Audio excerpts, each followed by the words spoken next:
Nakatampo ka na kita ka kusa-kusa? Bawa na!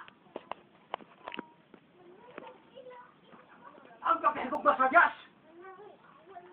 Mato sa Levitico, Kapitulo 19, versikulo 30, tahuran ninyo akong balay kay balaan, apon walay tahod ang mga katawan sa Diyos. Nga naman, kaysa adlaw sa pagpasalamat, na ilakunuhan niyo ihatag, kailangan sa Diyos, gihimo hinungkalanan ang iyang balay, na alam po anan, o gihimo pa, nga balay karingawan, nasubo ang Diyos, hinsakitan ang Diyos, naasari konbog, mato sa nila, isang mo, wala niyo po gihipot, kaya ang kamatoran, kay kinis mo ay makahatog, kagawasan sa tao, haroon ang tao, dili mo hipon!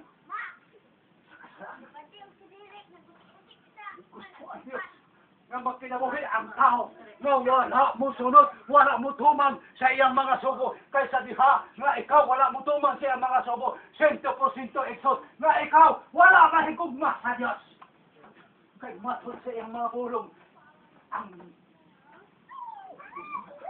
kung ikaw nahigugma ka na ko tuman ang akong mga subo dili ka katago isuon sa imong kinabuhi kay sa matag adlaw ana ang Dios sa matag gabi nagatanaw ang Dios walay tao makasalipod sa iyang kaugalingon na dili aram makita sa Dios kay ang Dios silibihan ka makagagahom nga mo'y tagiya sa imong kinabuhi o buot sa Ginoo kanang kinabuhi nga iyong gihatag niya kanimo imong kinabuhi ngadto sa kahimadaan sa Dios. Dili abot ang Diyos nga bagat tuman ka sa imong kagustuhan. Dito man ang sugo sa Diyos. Kaya ka ang sugo sa Diyos. Alam sa imong kabuluhanan. Aron ikaw makapaton sa kinabuhi nga walay katapusan. Dito sa inginhari ang sarap. Ang kawatan ng anahos pagpangawat pagpatay ug paglaglag. Hapon ako ming anhi haros maghatag sa kinabuhi ang madagyaw. Matod ni Ginoong si Kristo ug matod ni Ginoong si Kristo. Ako ang dalan ug ang kabuluhan ug ang kinabuhi. Wala kisang kinsa makamot sa kumaman. Kawas kung pinaagi ka nako. Apan kung ikaw magasubay, magasunod kay dili ka mo nga ang imong nga andad nga kinaya mawala kay matod pa sa ubang Kristo. Ayaw paghinabti ang inborn nako. Kay dili di ko buot na imong hinabtan. Buot sa Ginoo nga mawala ang imong inborn. Kaya ka ng inborn mo kabuang kahawgaw ka na sa tubangan sa Diyos. Kaya ang pagkamatarong nga iya sa tao. Trapura sa tubangan sa Diyos o buot sa Diyos nga ikaw makabaton o pagkamatarong nga gaytan sa Diyos.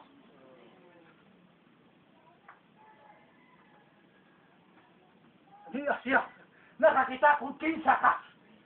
Nakaila siya kung kinsa ka. Di pa hinumduman ka sa Ginoo. Kaya gahigugma ka sa Ginoo. Po sa Ginoo. Kanang imuhang gibuhat karon po sa Ginoo. Na imo kanang gihaan. Tumana ang iyang gisugo. Sakit ang pulong sa Diyos. Kapag makaayo-an kami. Tumutay. Inimpong sa Espiritu o kinabuhi. Kaya ang tao di mabuhi sa tinapay lamang. Apan sa tanang pulong sa Diyos. Gugma ka sa Ginoo. O hinundan na ihatag niya ang iyang puso. Nga kung ikaw na gugma ka na, hindi magsugo. Kasultihan ko ikaw ni ang Diyos. Nagsulti ang Diyos. Mayroon ang Diyos karon. Adonai ni Adonai. Nawala ba? Mahigugma ka niya. Di ka kinakalisan. Kaya nakakita ang Diyos sa tanang adlaw sa imong gibuhat. Nakakita o nakadungog ang Diyos kung unsa ang imong gisulti. Nakakita ang Diyos kanimo, nakadungog ang Diyos kanimo, unsa ang imong naa sa imong kasing-kasing, bisan pa kang wala pa ka na ikasulti, apan naa sa imong kasing-kasing, nahibolo ang Diyos na o buot ang Diyos na ikaw. Maghingulso, higugma ang Diyos, nga mo nahigugma ka. Wala may hugma imong bana, wala may hugma imong asawa, wala may hugma ang imong anak, ang imong mga igsoon, ang imong gilikanan sa tinuod nga gugma nga makahatag kanimo o kabuluhanan, kinabuhi ko walay katapusan. Maura ang Ginoo, nga maura tatiyak ang Ginoo, makahatag sa kinabuhi ko walay katapusan. Ni anong karepa nga walay katapusan, katuot sa Ginoo nga ang tao makauban kaniya sa atong langit sa ikandaw alang sa kanang mga katawan nga nagatuo o nagtuman o nahigugma.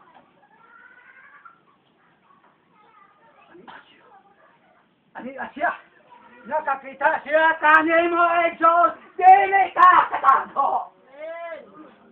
Patod sa Ginoo, ni ay nagaling ko din eh, nga wala pa may gugma ka na ako, kay siya, wala mo tuman sa akong magkasuko. Kaysa ka, so, pag hinus, kay di ka katago, makapit ang panahon, sa ang taong pag-akuman, pinasikat siya ang binuhatan, dili ka makaingon, wala na ako nagibuhat gano'n, kay ang Diyos nasayod sa tanan, ni mong gibuhat. Well, makatago, sa tubangan sa Diyos. Pag hinus,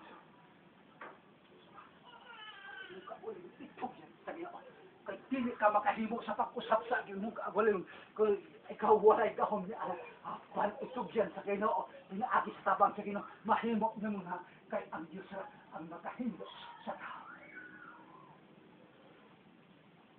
Matud sa Ginoo kang Nikodemo. Mapakadaho ka pag usap. O sa Ginoo nga ang tanan nga membro sa grupo sa krusada mahimong usa ka bagong Pinas, usa ka bagong tao nga mahimo magayon at pag-ingnan sa tanang katawhan nga magtan-aw kanimo igsoon kana mao ang mga katawhan sa Ginoo kana ang mga alagad sa Ginoo kay lahi kayo sila o kinaiya kay lahi kayo sila kay makita ang panagway sa Dios diha kanimo ang gugma sa Dios nga tinuod ang matod sa Ginoo sa ang tibuok Pilipinas ang tanang katawhan adunay gugma nga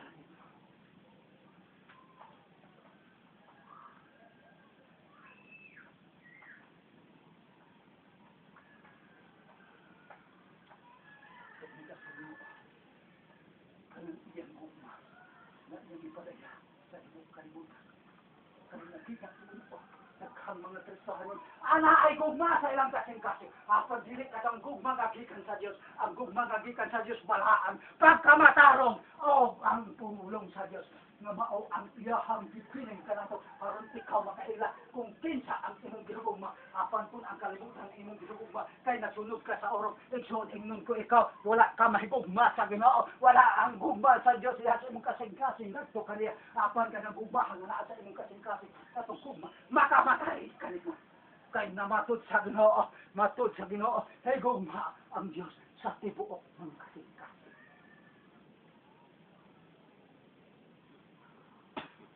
Bunga ang Ginoo. Napahinom. Napila, magnakaw, makita sa tibuok kalibutan na ang aktong matagpusan dahil gugma sa Diyos at manong sa Ginoo tuman ang aking sugo. Ang ikaw nito, daghang ang sugo sa Ginoo o ang sugo sa Ginoo, buot sa Ginoo ang katawhan, ang katawhan na iyahang mga alagad, iyang mga ulipon, lahi ang panagway, ngadto sa panagway nga iya sa kalibutan, kay kung managsamara, huwag kalainahan, asa makita ang himala sa Diyos. Huwag nga karoon ng kabuntagon di padaya sa Diyos, ang iyahang mga pulong, na kung ikaw tinuod na nagugma kanya, kung ikaw nagugma kanya, tumana ang iyang mga sugo, kay ka nang sugo sa Diyos. Balaway.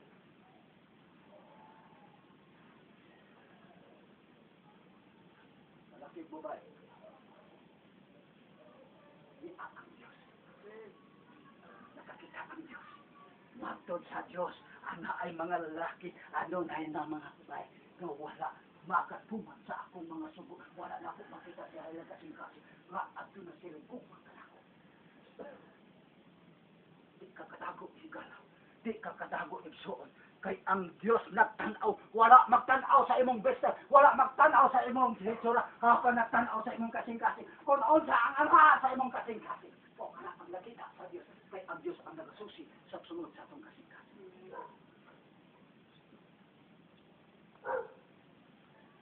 Paniba siya.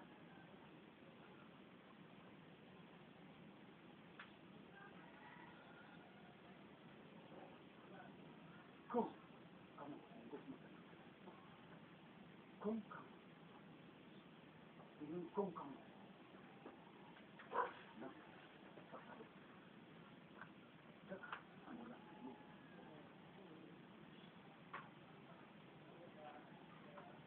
nagasimba ang wala makita ang gugma sa Diyos. Ubod sa Diyos. Na imo siya tibugma. At itong higugma. Mao nga kini nga grupo gituduan sa Ginoo. Unsaon o kanhin mga tukan. Pinaagi sa pagtungkol sa iyang kamamang.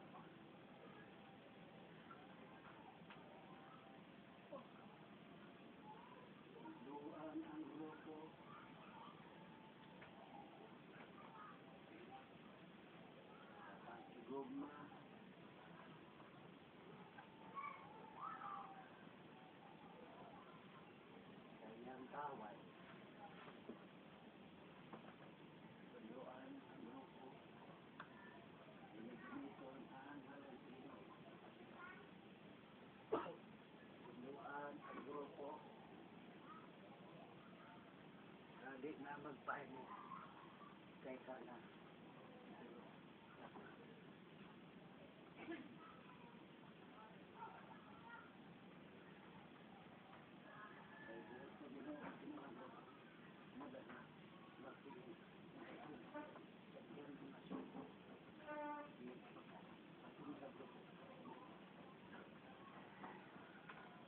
Nagpapasalamat ako sa Ginoo. Ngayon ang Ginoo, nalipay siya ako. Natanaw, nataw ni ang isip. Ang pagbabugbog ito. Ganun ko sa Ginoo, kami ha. Nung ako, subo ni mo, pabangagon pa, usingking pa, o gawa kapiog to nga. Bisang pa, mulampas pa sa dawa, kapiog to nga. Bisang pag moabot pa, hantod.